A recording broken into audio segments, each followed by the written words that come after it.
Wala nang maraming paligoy-ligoy pa, diretso sa punto na. Maiksi lang ang komentaryo, pero diretso sa punto. Maraming kuro-kuro, may tiwali, may totoo. Dito, sa puntong diretso tayo. Punto, diretso.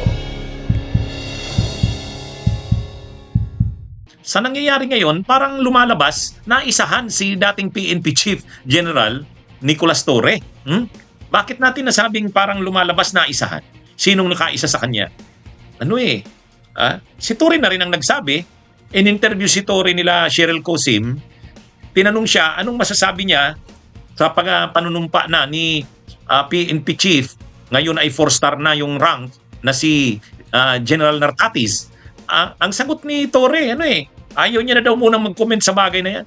Can we discuss this in another interview? Kasi sa ngayon, I don't have the data and hindi ko nga alam kung ano ang mga nangyayari sa parting yan because I'm so focused here in the MMDA job na ito muna ang ating tinitingnan. Ngayon ko lang din nandito ako sa studio nang mabalitaan ko yun. So, I really cannot comment on it anymore as of the moment. Doon niya lang daw, nung panahong ini-interview siya nila Cheryl Cosim, doon niya lang nalaman daw na manunumpa na si Nartatis para tanggapin ang 4-star rank. Ano bang nangyayari? Tuloy ang lumalabas ganito. Parang ang lumalabas ganito. Binigay kay Torre yung pagiging general manager ng MMDA. Para, ang sabi kaagad niya, di ba, nung tinanggap ni Torre yung pagiging general manager ng MMDA, kaagad-agad, nang tinanggap niya, pinirmahan niya yata yung appointment niya, tinanggap niya. Tapos nanumpa na siya. Kaagad-agad, sabi ng Napolcom, yung Napolcom commissioner na si Kalinisan, sabi niya, ipso facto, resign.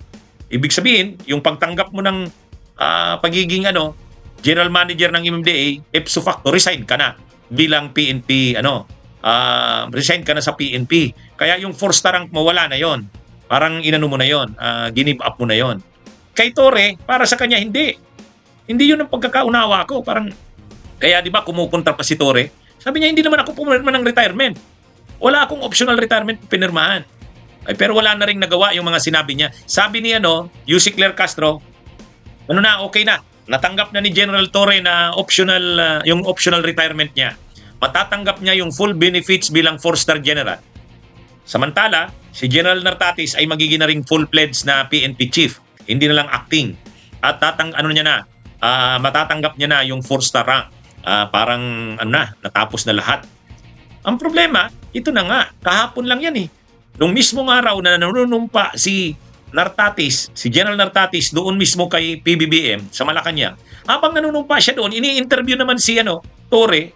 Ang reaksyon ni Torre, no comment siya. Hindi niya daw alam yan.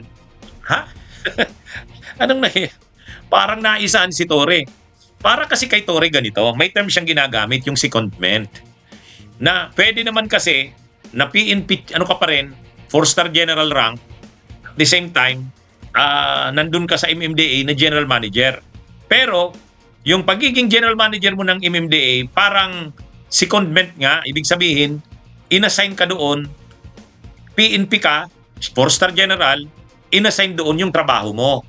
Parang trabaho mo, binigyan ka ng trabaho ng presidente, pero yung trabaho mo na yon, parang dagdag na trabaho sa pagiging PNP mo.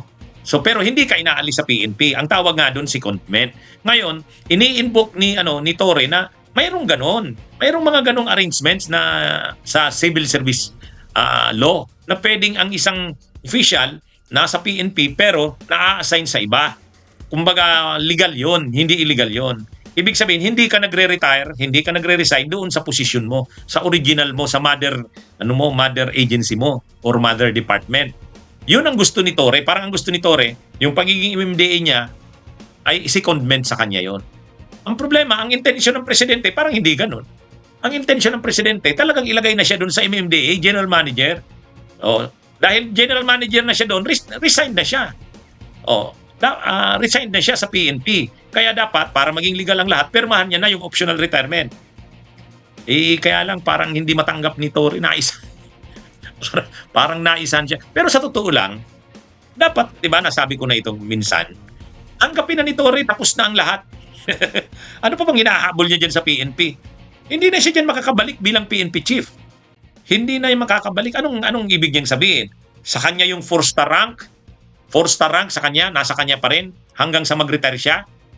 Pero at the same time, general manager siya ng MMDA. Hindi naman papayag ng ganun ang presidente ng Pilipinas.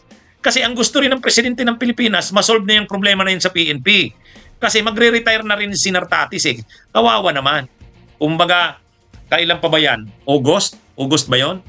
August pa yan naging August pa yan naging PNP chief pero acting lang. Tapos hindi naman siya 4-star general rank. Nagsakripisyo na siya, naghintay na. Ngayon magre-retire na siya. Magre-retire ba siya na hindi siya naging full-fledged na PNP chief? Magre-retire ba siya na hindi siya naging 4-star rank? Parang nakakahiya naman sa kanya. Medyo nakakaawa din. Kaya siguro ang presidente ginagawan ng paraan. Linagay na si Torre sa MMDA, general manager. Ngayon, ang akala naman ni Torre, dagdag trabaho lang yun sa kanya pero hindi siya aalisin pa rin sa PNP. PNP 4-star general rank pa rin siya. Kaya lang, hindi naman ganun ang intensyon ng presidente.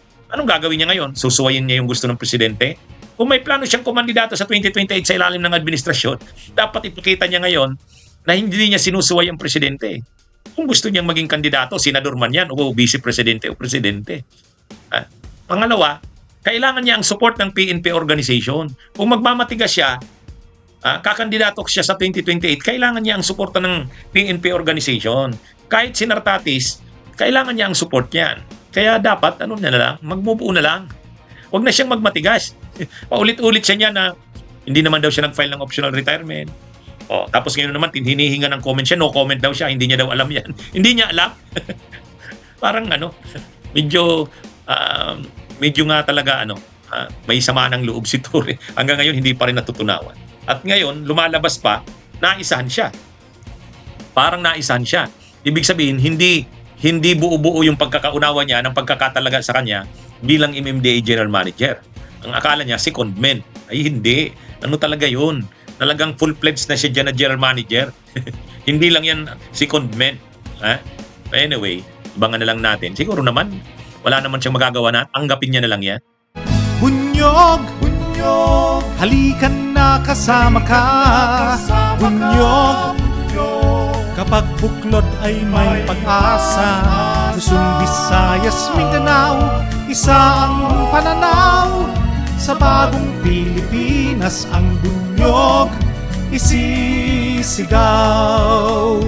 Bunyog, bunyog.